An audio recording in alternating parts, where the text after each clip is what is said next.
Hello, everybody. Welcome back to Music Meltdown. It's the end of the 90s for the Album of the Year series. Um, yeah, there you go.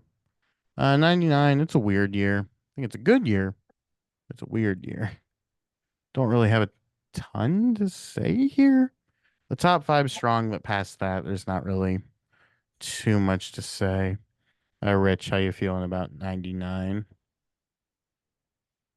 99, very cool year. I just remember I was up in the mountains taking magic mushrooms for the turn of into the new millennium, supposedly 99 to 2000.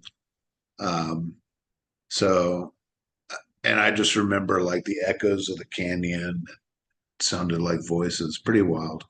Anyway, um, yeah, 99, cool year, plenty to love. Is it my turn to go first or what? I think so. I want to I think so too, but it go for doesn't it. really matter. If you want to go ahead, go ahead. Nothing All right, wrong with it. why not?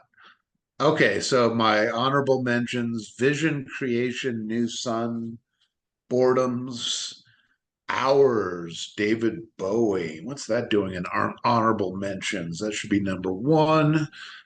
Jules for Sophia by Robin Hitchcock, also excellent.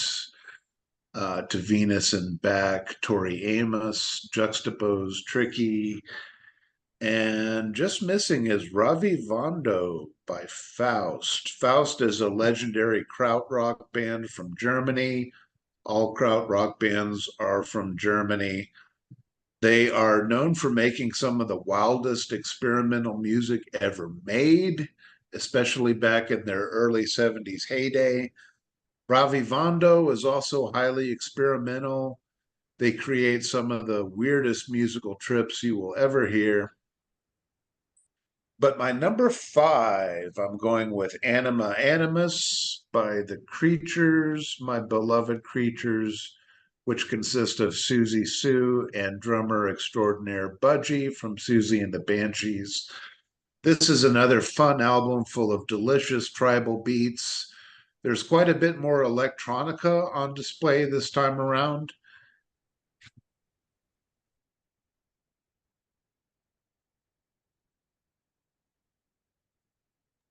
Ooh, excuse me. Goodness Thank gracious. goodness for the mute button.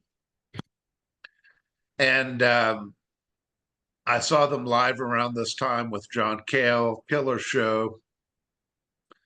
My number four, I've got the Contino Sessions by Death in Vegas. This one is right up my alley, some dark and sexy alt rock. Lots of guest vocalists here. Of particular note is Aisha featuring guest singer Iggy Pop, sung from the point of view of a serial killer. Broken Little Sister is another great highlight, a slow and crushing number sung by Jim Reed of the Jesus and Mary chain. Really cool. All right, here's a weird one. My number three is Methods of Mayhem, the self titled debut. Maybe my most surprising choice of the 90s. This was an unlikely project by Motley Crue drummer Tommy Lee, but it sounds nothing like Motley Crue. It's hip hop and electronica inflected, and it rocks as well.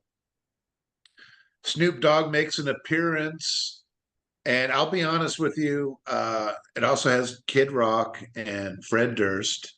And so, yes, okay, maybe not the coolest guess, but I don't care. This album is so much fun, and the songs are surprisingly strong.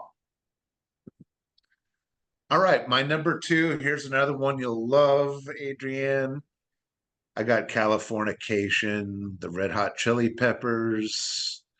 The kings of funk rock really outdo themselves here with a fantastic collection of songs. Guitarist John Frusciante is back with a vengeance, and the whole band is in top form. This was a huge album, deservedly so. Um, some really successful singles here, and as for the sound being overly compressed or whatever, I don't know. I'm not an audiophile. It just never bothered me. Okay, my number one is Midnight Vultures by Beck. My hero Beck made it to the top. This is my favorite Beck album. It's a fantastic party album and fun to listen to, even if it's just a party of one. This is one of those kitchen sink Beck albums with all kinds of different elements thrown into the mix. It's the funkiest Beck ever got. But what makes it truly great is the top notch selection of songs. Just so much fun. Midnight Vultures, my number one. Well, he tried. I'll give him that. But I don't know. That I tried with Beck. I really did. That's about all I You can say. did. You did. You gave it a good shot, and you did find a lot to love, just not the party Beck. That's true. I found a good 3 records, but no. On to my list. Honorable mentions: Euphoria Morning, Chris Cornell. It's a banger. It's really good. Possibly my favorite record he was ever a part of. It's our Temple of the Dog. Got Terror Twilight by Pavement, of course. And the last one is the name of that Cigarros record because I can't pronounce it.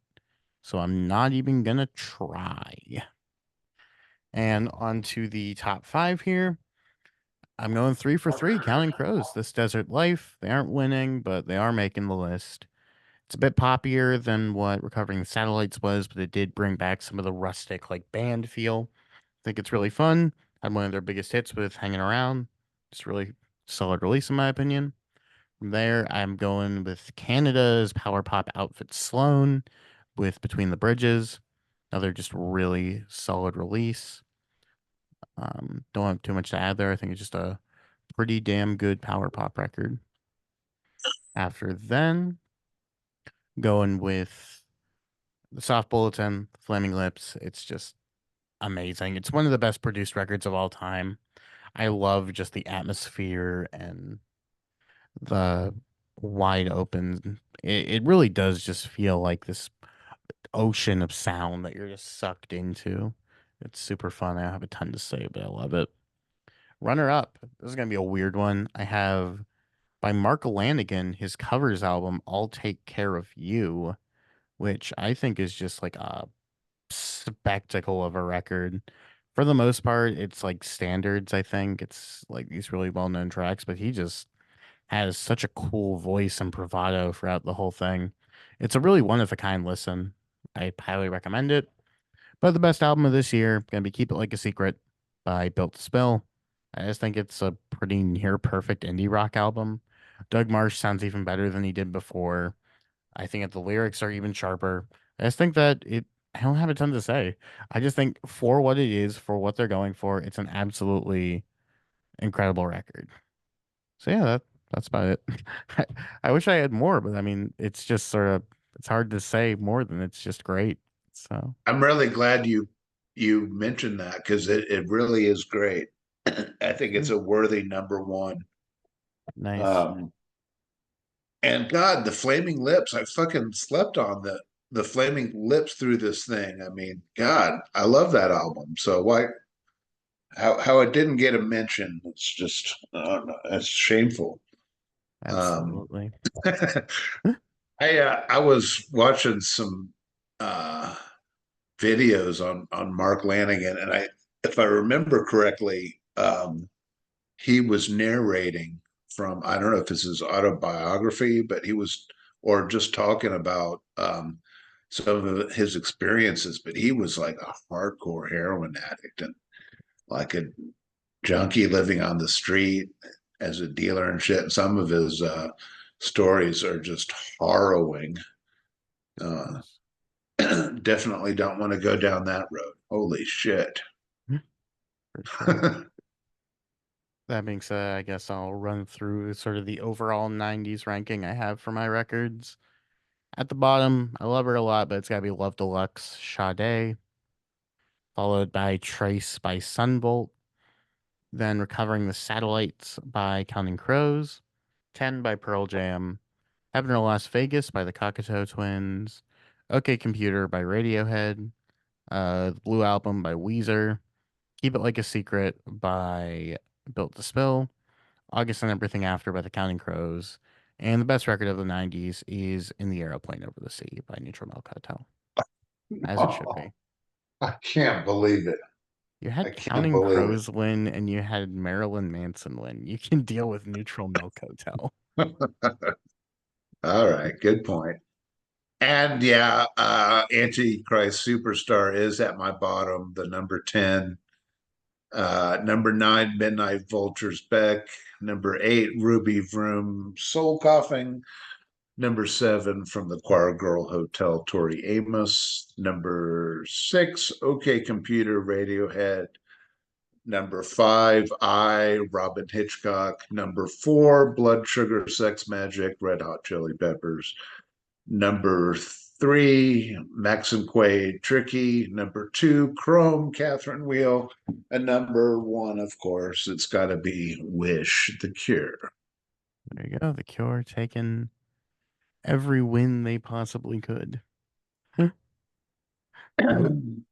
Yeah, and we're still waiting on their fucking album. It's been years It's not now. coming. It's not coming. Robert's a liar. It is what it is, though. That being said, that's the 90s for you. Ending it at a wrap here. I believe the game plan is we'll have Mr. Dylan CV on for the odds, but we'll see what happens. Ooh. That being said, bye.